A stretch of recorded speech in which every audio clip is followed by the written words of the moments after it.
বাংলাদেশের মানুষ যে সহিষ্ণুতার পরিচয় দিয়েছে, এই সহিষ্ণুতার পরিচয় এই দক্ষিণ এশিয়াতে একটি ধর্ম সহিষ্ণুতার একটি উদাহরণ হয়ে থাকবে। এই প্রকাশ্য দিবালুকে আলিফ ভাইকে নির্মমভাবে যে হত্যা করা হয়েছে, এরপরেও আমাদের এই চট্টগ্রাম তথা বাংলাদেশে যেই ধর্মীয় সম্প্রীতির কথা আমরা প্রচার করেছি, সেটি একটি বিরল দৃষ্টান্ত। আমরা সনাতনী ভাইদের কাছে আমরা আহ্বান জানাবো যে ইসকন এবং হিন্দু ধর্ম দুইটা জিনিস এক নয়। যারা এই ইসকন এই উগ্রবাদী সংগঠনকে পৃষ্ঠপোষকতা দিচ্ছেন এবং এই ইসকনকে বাংলাদেশে আবার আপনারা পুনর্বাসন করার চেষ্টা করছেন, তাদের লেজ ডালপালা গজানোর পূর্বেই এই ইসকনকে সমূলে নিশ্চিহ্ন করতে হবে। আমরা স্পষ্টভাবে বলতে চাই, আপনারা বাংলাদেশে অনেকে রয়েছে 5ই আগস্টের পরে খুনি হাসিনা চলে যাওয়ার পরে মন বেজার হয়েছে। আমরা আপনাদেরকে বলতে চাই, আপনারা বাহ্যিকভাবে বাংলাদেশি আর মানসিকভাবে হিন্দুস্তানি, এই মন নিয়ে আপনার এই 5ই আগস্ট পরবর্তী বাংলাদেশে আপনারা প্রাসঙ্গিক নয়। আমরা সবাই বাংলাদেশি, সুতরাং মানসিকভাবে আপনাদেরকে বাংলাদেশি হতে হবে এবং বাহ্যিকভাবে বাংলাদেশি হতে হবে। এত কিছুর পরেও আমরা দ্ব্যর্থ কণ্ঠে বলতে চাই যে সনাতনী ভাই যারা রয়েছেন, অন্যান্য ধর্মের যারা রয়েছেন, আমাদের দেশে সবার ধর্ম চর্চার ক্ষেত্রে সমান অংশগ্রহণ থাকবে এবং আমরা এই নিশ্চয়তা দিচ্ছি আমাদের জায়গা থেকে, আমরা আমাদের ধর্ম আমাদেরকে এটা শিখায় যে সংখ্যালঘুর অধিকার আমাদের হাতেই সবচেয়ে বেশি নিরাপদ থাকবে।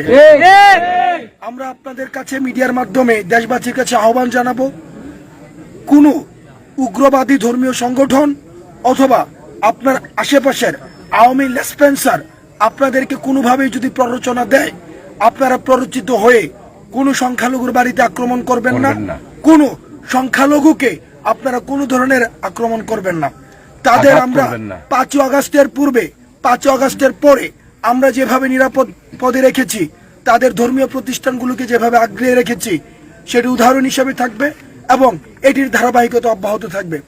সর্বশেষ, গণমাধ্যমে যারা রয়েছে, এই সংকটে বাংলাদেশের এই যে সাম্প্রদায়িক যে সম্প্রীতিটি রয়েছে, এই সংকটে আপনাদের একটি গুরুত্বপূর্ণ ভূমিকা রয়েছে। আমরা দেখতে পাচ্ছি 5ই আগস্টের পূর্বে কিছু কিছু গণমাধ্যম শেখ হাসিনার, খুনি হাসিনার লেসপেন্সার ছিল। তারা শেখ হাসিনা এবং ফ্যাসিজমকে পৃষ্ঠপোষকতা দিয়েছে, তারা এখনো পৃষ্ঠপোষকতা দিচ্ছে এবং তারা উদ্দেশ্য প্রণোদিতভাবে তারা সংবাদ পরিবেশন করছে এবং ঘটনাকে উস্কে দিচ্ছে। সেই সব সংবাদ মাধ্যমগুলোকে বলতে চাই, আপনারা ইতিমধ্যেই আপনাদের প্রতি জনরোষ আপনারা দেখতে পেয়েছেন। আপনারা জনগণের পালস বোঝার চেষ্টা করুন এবং গণমাধ্যমের স্বাধীনতা রক্ষায় আমরা ঐক্যবদ্ধ। সেজন্য আপনারা বস্তুনিষ্ঠ এবং যে মূল ঘটনাটি ঘটে সেটিকে প্রচার করুন এবং গণমানুষের পালস বোঝার চেষ্টা করুন।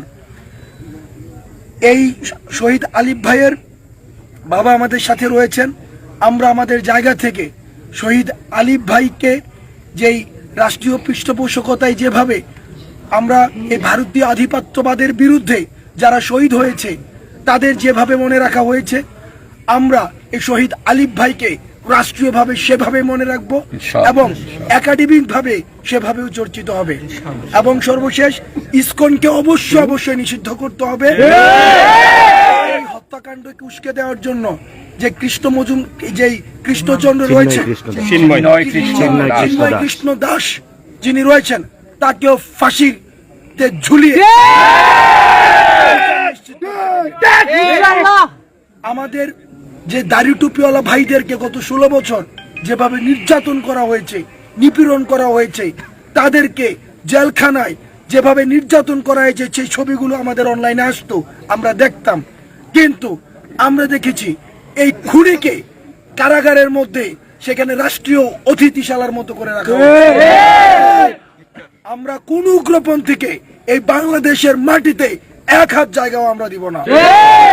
এই বাংলাদেশ সকল ধর্মের দেশ, সকল সম্প্রদায়ের দেশ, কিন্তু কোন উগ্রবাদীরা